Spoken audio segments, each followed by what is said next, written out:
udah bagus gitu, udah diterima. Jadi saya kalau misalnya pulang ke Jawa gitu kan, menjadi apa, disuruh jadi khatib itu pakai baju batik itu udah cukup. Dan sudah yang paling ya, nggak harus pakai gamis. Kalau pakai gamis itu kayak mohon maaf, kalau untuk mohon maaf saya terbiasa dengan kebiasaan di Muhammadiyah. Kalau Muhammadiyah nanti beda lagi, nanti masuk ke wilayah ini ya. Ya jangan coba-coba kalau di NU di kebiasaan di Nahdlatul Ulama, ya itu pakai celana panjang. Ya maka standar ukuran yang paling standarnya adalah harus pakai sarung. Ya, jadi ini juga termasuk bagian yang bagian yang kaifiat yang tidak boleh dilupakan. Ya, karena terkadang ada orang memandang itu memang pertama dari fashion dulu.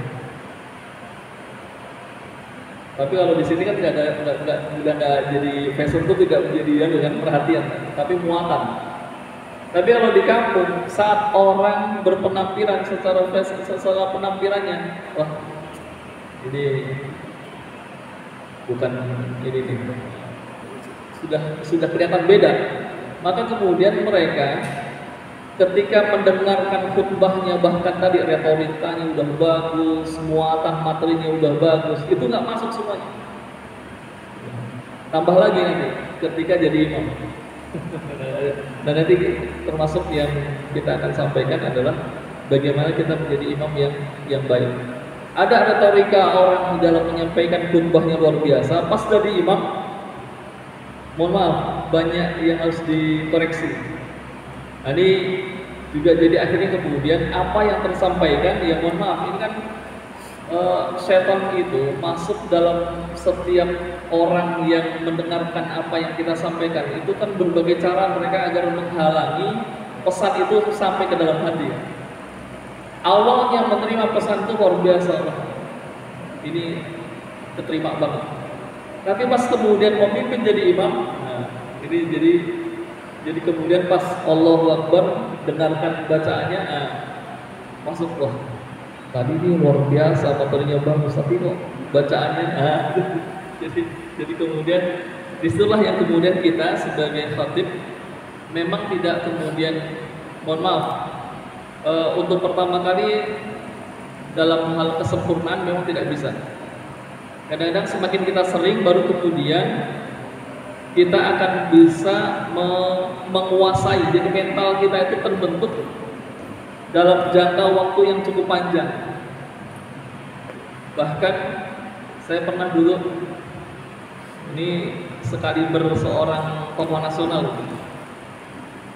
saya sedang ditugaskan dulu tahun 2000 itu di Maluku. Kebetulan ada undangan tokoh nasional dari Jakarta, diundang ke sana, lalu kemudian langsung ditunjuk saat itu didaulat untuk menjadi khatib. Nah, kebiasaan di Jawa di sini dengan kebiasaan di sana di Maluku itu ternyata berbeda. Ya, termasuk dari sisi pakaiannya, gayanya, tempatnya berbeda gitu. Sehingga si ustadz ini ya lagi-lagi, jadi tidak kemudian yang namanya orang yang sudah sering pun ketika kemudian melihat hal yang baru dan sangat berbeda dengan yang biasa dia temukan, itu juga ada rasa apa ya,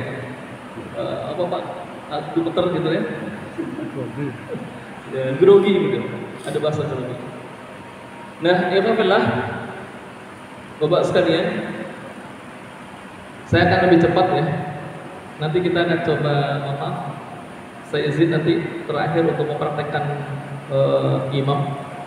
Nanti kita satu persatu membaca surat Al-Fatihah. Ya. Dengan membaca ini ya, qiraah dengan bil ghaib. Bukan baca, bil ghaib. Hafalan Al-Fatihah sudah hafal semua kan, Pak ya? Iya. Nanti kita uji semua yang hadir di sini. Kita dengarkan Fatihahnya. Biar kemudian kita bisa nanti di huruf-huruf ini yang harus dibetulkan, diperbaiki, sehingga kemudian tidak terjadi kesalahan fatal dalam membaca salah satu rukun di dalam sholat, yaitu membaca suratul Fatihah. Saya juga mohon maaf belum lama ya punya guru, beberapa guru ya. Kadang-kadang guru itu sudah meluluskan, nanti guru yang lain ya masih perlu diperbaiki dan seterusnya. Tapi alhamdulillah kalau yang Fatihahnya sudah selesai. Nanti dalam beberapa huruf, karena dalam Quran itu kan ada yang memang gampang disebutkan, ada yang sulit. Nah, itu adalah yang diminta Allah SWT tentang kaifiyah. Gelap ya? Baca nggak? Ya? Baca ya? Saya yang dulu baca. Tentang kaifiyah. Yang pertama adalah naik ke mimbar dan memberi salam.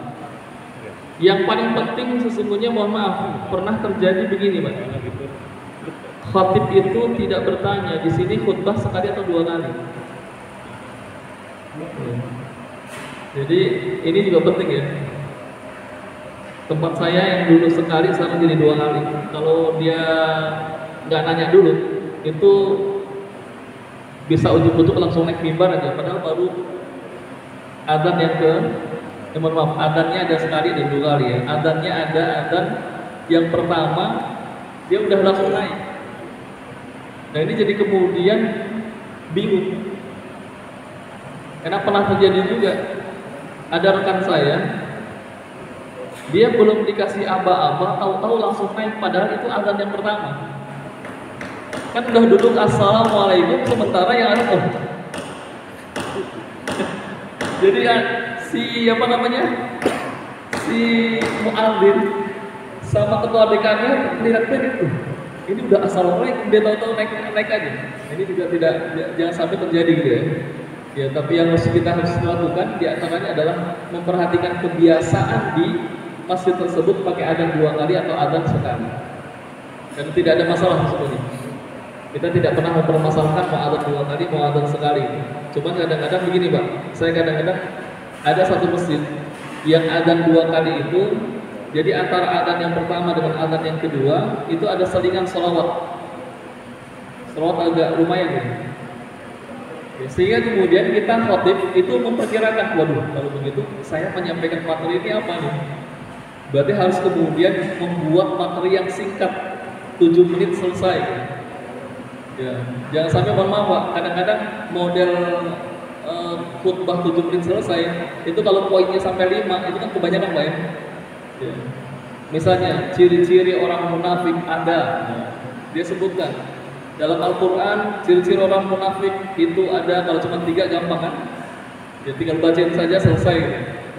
Tapi ketika kemudian menyampaikan satu persatu, wah lama. Yang pertama naik mimbar dan memberikan salam. Sebagaimana dari riwayat Jabir, ya, semoga Allah SWT meridainya, Nabi sallallahu alaihi wasallam kana idza sa'ada al-mimbar sallama. Jadi dari Jabir, Rasulullah SAW kalau kemudian beliau naik mimbar, maka kemudian beliau memberikan salam. Assalamualaikum warahmatullahi wabarakatuh. Dan khusus, apakah boleh tidak memberikan salam melebihi atau mengulangi salam? Jadi, mengulangi salam boleh tidak? Belum pernah ada pertanyaan begitu Pak, dan belum pernah terjadi kan? Khatib menyampaikan salam 2 kali. Assalamualaikum warahmatullahi wabarakatuh. Saya ulang kembali Pak ya. Assalamualaikum warahmatullahi wabarakatuh. Ya. Dalam hukum diperbolehkan. Kenapa? Rasulullah SAW pernah beliau memberikan salam itu yukarrir salatan, mengulang sampai 3 kali. Dan beliau paling suka memang kalau berbicara karena salam itu adalah doa, mengulangnya bukan genap tetapi ganjil. Ya, cuman mohon maaf, ini jangan pernah dilakukan di tempat kita. Karena kalau dilakukan di tempat kita, itu akan bakalan ramai. Assalamualaikum warahmatullahi wabarakatuh. Saya ulang kembali. Assalamualaikum warahmatullahi wabarakatuh. Rasulullah mensunnahkan 3 kali Pak ya. Assalamualaikum warahmatullahi wabarakatuh. Wah, itu bisa gempar. Tetapi itu bisa jadi obat agar orang melek. Tadi Pak ya, gimana agar khutbahnya itu tidak menjadikan orang ngantuk. Waduh susah Pak. Buat sekalian, orang ngantuk itu mau kita suara teriak-teriak juga tetap dia ngantuk. Apalagi datangnya sejak jam setengah 12. Coba, Bapak datang sini jam setengah 12 ya. Tapi Masya Allah ya, saya ngajar di Usmaniyah. Ya, masjid kami itu sekarang dulu nggak pernah dipakai untuk sholat Jumat, sekarang dipakai untuk sholat Jumat. Itu maaf, ada jamaah itu datang ke masjid itu jam setengah 11. Nah itu yang kata Rasulullah SAW, yang dia itu seperti orang berkurban awal unta. Setengah 11 sudah datang, sudah nongkrong. Ya. Khutbahnya nggak sampai 5 menit. Ya, belum sampai sempat ngantuk udah amin barakallahu li wa lakum bil Qur'an azim wa nafa'ani wa iyyakum bima fihi min ayati wa dzikril hakim udah selesai. Udah barakallah. Itu udah makanya jadi favorit Pak. Ya, jadi para pegawai itu pada milihnya di situ. Kalau misalnya di big ini seperti itu kayaknya juga jadi favorit juga ya. Cuma nanti khatibun nas ala qadri uqulihim atau ala lughatihim, sampaikan khutbah itu sesuai dengan bahasa ya, dan kemampuan orang dalam mencerna. Ini nggak sampai ya. Makanya mohon maaf Pak, ada rekan kami itu kalau ditugaskan ke sini Pak, itu ngedek-dek, wah saya kalau udah topik itu kali dari situ, aduh persiapannya harus lebih. Kenapa? Karena yang mendengarkan itu rata-rata orang berpendidikan tinggi semua. Jadi kalau cuma pakai bahasa-bahasa biasa, wah gitu. Ada yang begitu Pak. Jadi memandang jamaah sini itu Masya Allah. Ya walaupun tadi ditinggal tidur. Makanya kadang-kadang ada khotib tuh, anak nyiapin udah kayak apa tahu, ditinggal tidur gitu. Ada nggak didengerin. Nah itu sih nggak ada masalah menurutnya. Kita itu sebagai orang yang menjaga keikhlasan, orang tuh mau mendengarkan apa yang kita ucapkan atau tidak mau mendengarkan sekalipun, tidak jadi masalah. Kadang-kadang yang menjadikan kita lebih banyak kecewa itu karena kita terlalu bahasa kerennya ekspektasi, ya, terlalu tinggi, punya keinginan yang terlalu tinggi.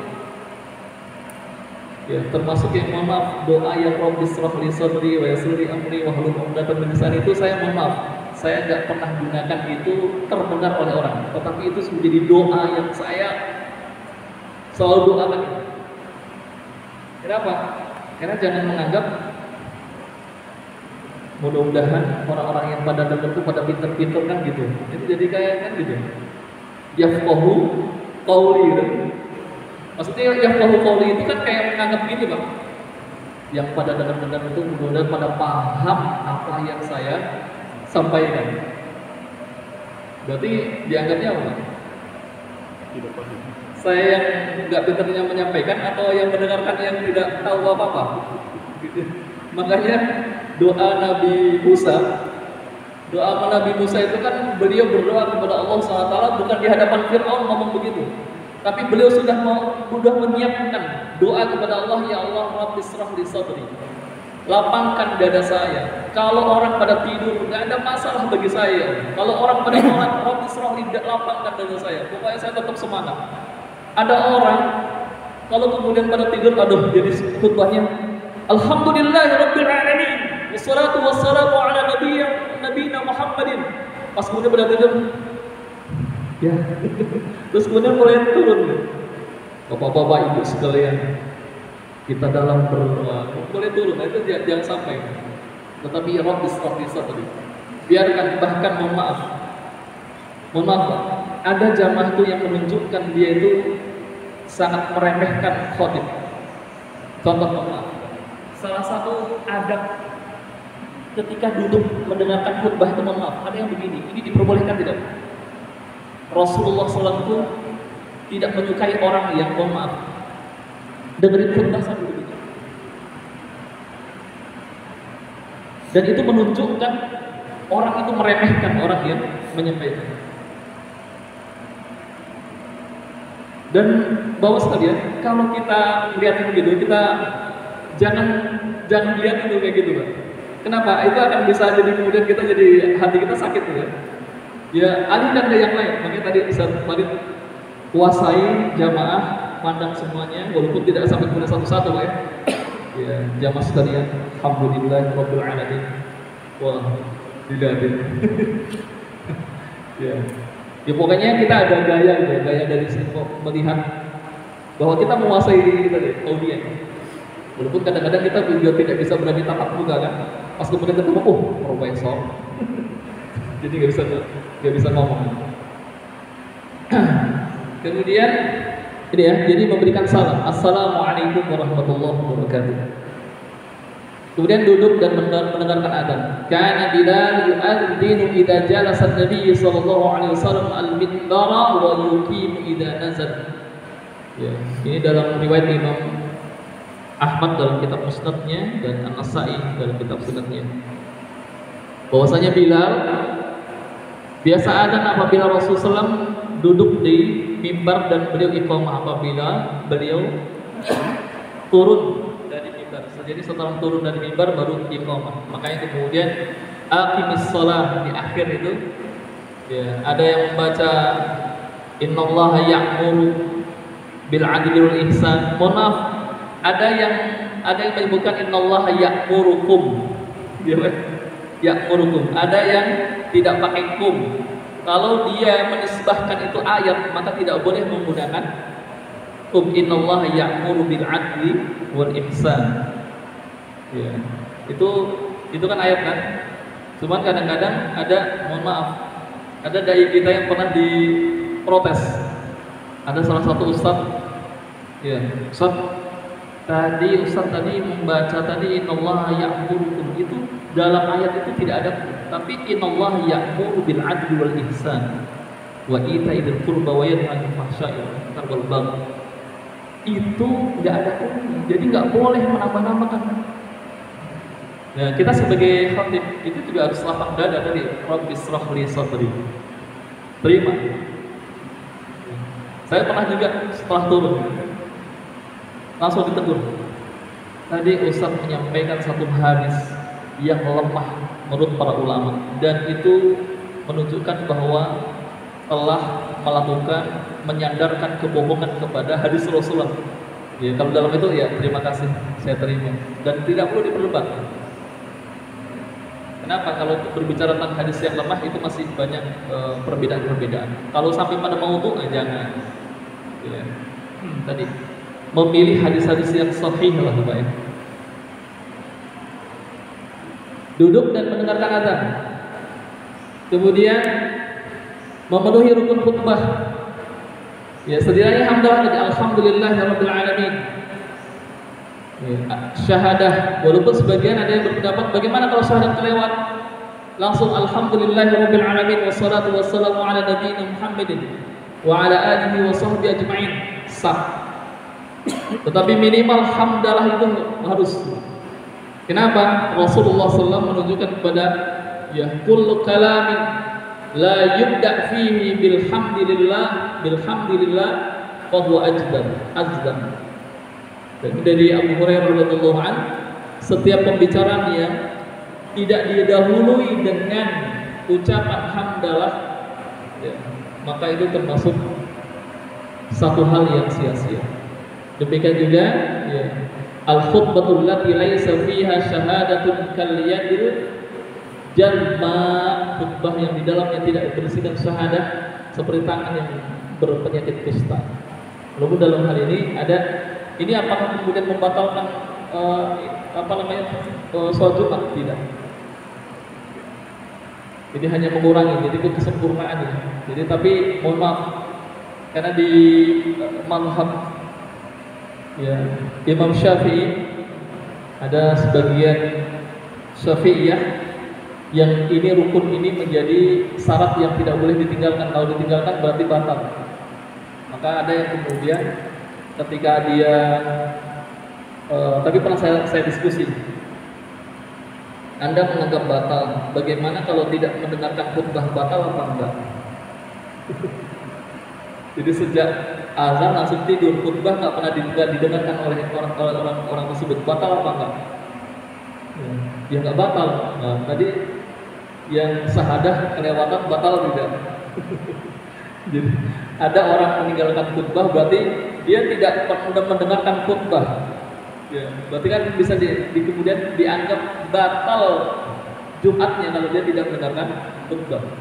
Tapi kan tetap ada khutbah, dia ada, tapi Anda tidak mendengarkan khutbah, ditinggal tidur, gimana? Ya ini kan jadi polemik gitu kan.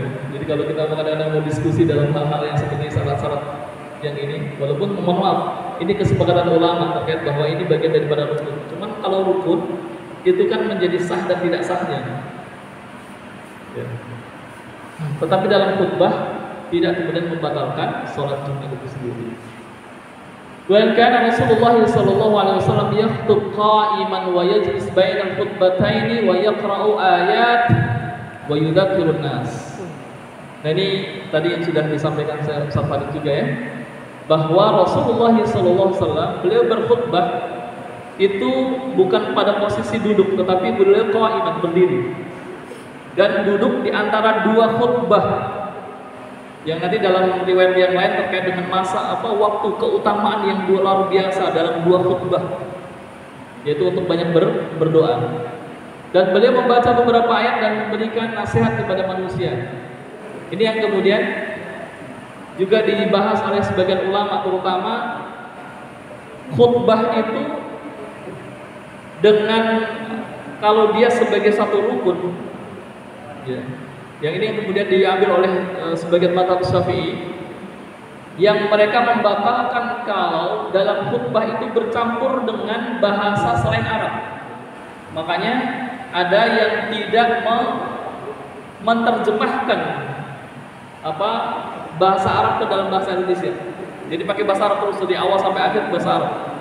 Kenapa? Karena mereka mensyaratkan bahwa khutbah itu bagian rangkaian yang tidak terpisahkan dengan sholat Jumat. Dan tidak boleh bercampur dengan bahasa lain, sehingga kemudian bahasa harus bahasa Arab. Namun ini wilayah wilayah khilaf. Ya, kenapa? Karena Rasul juga tadi khatibun nas ala qadri lughatihim atau uqulihim. Jadi kalau bisa qadri lughatihim itu berarti sesuai dengan kemampuan bahasa yang ada di masyarakat tersebut. Kalau Bapak pernah sholat Jumat di Jogja? Ada? Pakai bahasa Jawa? Ya. Kalau di Sunda pakai bahasa Sunda nggak? Ada kan di wilayah ini ya, Tasik, Garut ya. Ya. Jadi kuring, kurang kuring kan? Kuring kurang. Ya? Kuring kurang. Iya, kuring kurang. Tapi nggak pakai aing ya. Aing sia nggak ada. Jadi biasanya pakai bahasa yang lembut, yang halus. Sebagaimana di Jawa. Saya pernah dulu ketika diminta, mohon maaf Pak, saya nggak bisa pakai bahasa Jawa yang halus, nggak usah pakai bahasa Jawa yang halus, pakai bahasa Indonesia aja. Akhirnya diterima, ya udah, saya bisa. Padahal tuh di kampung saya memang semuanya pakai bahasa Jawa. Di kampung saya itu kalau khutbah pakai bahasa Jawa. Tapi kalau setiap saya pulang, ya kalau misalnya pas Jumat disuruh ya. Mohon maaf, saya nggak bisa bahasa Jawa, ya nggak apa-apa, pakai bahasa Indonesia. Dan pakai bahasa nasional boleh. Dan termasuk ya tadi, ala qadri uqulihim, akal mereka itu sampai di mana. Jangan sampai mohon maaf di kampung-kampung pakai bahasa-bahasa terlalu akademis lah ya. Bahasa dosen itu nggak bisa masuk ke kampung, atau bahasa mahasiswa. Ya, terlalu bulat gitu, para terbengong-bengong maknanya artinya. Kemudian dari Samurah bin Jundab, anna Nabi sallallahu alaihi wasallam kana yastaghfiru lil mu'minina wal mu'minati fi kulli jum'atin. Bahwasanya Rasulullah SAW mendoakan, meminta ampunan bagi orang mukmin dan mukminat pada setiap Jumat, dan ini yang kemudian menjadi bagian yang tadi di akhir penutup khutbah itu ada doa. Kemudian menyampaikan khutbah dengan singkat, padat dan suara lantang. Tadi bicara masalah padat, suara lantang. Kadang-kadang mohon maaf buat sekalian, ada orang ya tergantung dari ini ya. Ketika kita menyampaikan khutbah itu muter-muter gitu. Jadi orang ini sebetulnya pokoknya pada mana gitu. Beda kalau dalam kajian ya. Kalau kajian itu memang bisa nyambung ke sana kemari, tapi kalau dalam khutbah diusahakan pada pokok persoalannya. Ya. Sehingga Rasulullah SAW, beliau adalah orang yang disebutkan jawamil kalam. Jawamil kalim. Jadi beliau itu punya ucapan yang singkat tapi memiliki makna yang luas. Ini perbedaannya dengan kita kan. Kalau kita itu ngomong pendek susah dipahami sama orang. Ya, kalau ngomong yang panjang